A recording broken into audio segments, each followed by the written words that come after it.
अब मैं उनके सामने कम सिंह जवानी लिए सिर्फ ब्लाउस और पेटीकोट में खड़ी थी। मुझे लगा कि यह सब मुझे नग्न किए बिना नहीं छोड़ेंगे।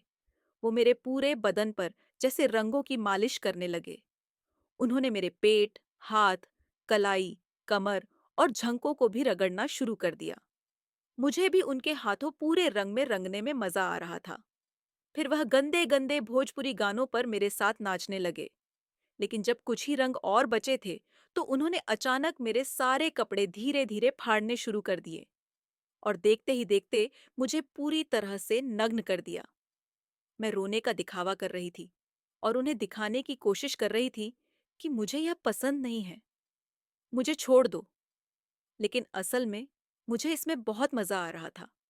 उनके सख्त हाथ मेरे कोमल अंगों को बहुत जोर जोर से रगड़ रहे थे, जो मेरी जिस्म की आंख को और भी ज्यादा उत्तेजित कर रहे थे। कुछ देर बाद मैं जोर जोर से आके सिसकियां लेने लगी। मैंने वहां से भागने की थोड़ी बहुत कोशिश की और पूरी तरह से नग्न ना होने की कोशिश की, लेकिन वह सारे बहुत सारे थे और मुझे घेर लिया और मेरे पूरे कपड़े फाड़ दिए। वे मुझे और मेरे पूरे बदन को अपनी हफ्स भरी निगाहों से घूरने लगे।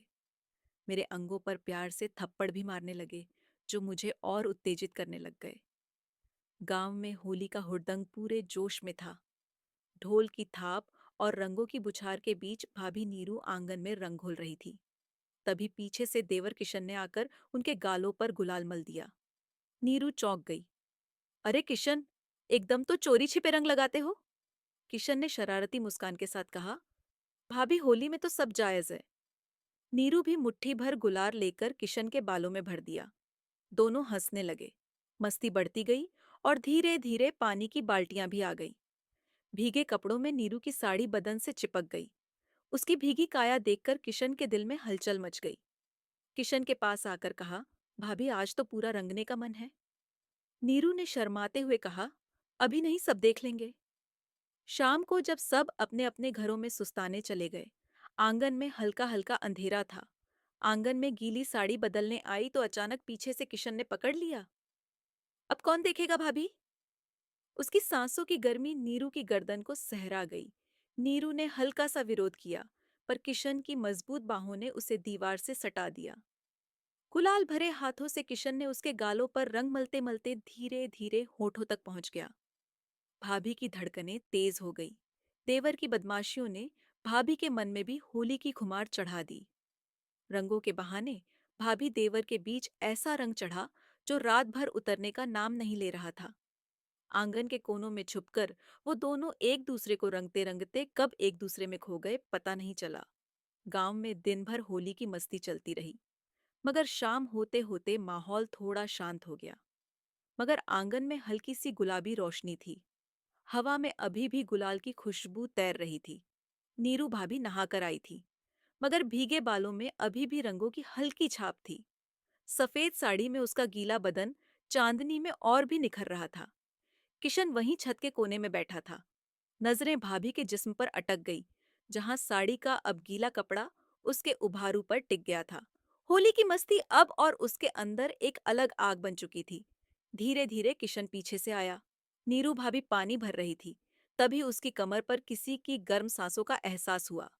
किशन भाभी ने धीमी आवाज में कहा, मगर आवाज में ना तो गुस्सा था ना शक्ति, सिर्फ हल्की कपकपी थी। भाभी दिन भर सबके साथ होली खेल लो, अब मेरे हर हिस्से का रंग बाकी है।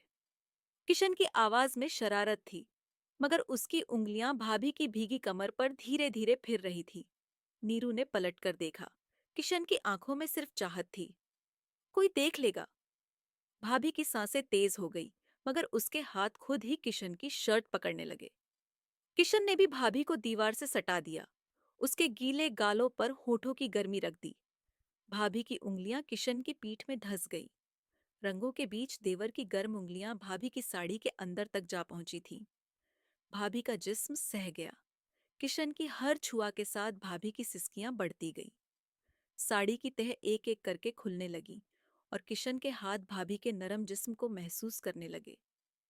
नीरू ने हल्के विरोध के साथ किशन के होठों पर अपनी उंगली रख दी, मगर किशन ने वही उंगलियां चूम ली। गुलाल में सने हाथ अब भाभी के सीने को रंगने लगे और भाभी की धड़कन तेज किशन के कानों में साफ सुनाई दे रही थी। उस होली की रात आंगन में ना सिर्फ रंग बिखरे थे, बल्कि देवर भाभी की दबी इच्छाएं भी खुलकर सामने आ गई थीं। रात भर रंगों और जिस्म की गर्मी में दोनों एक दूसरे में खोए रहे जब तक बोर की किरणें आंगन में नहीं उतर आईं।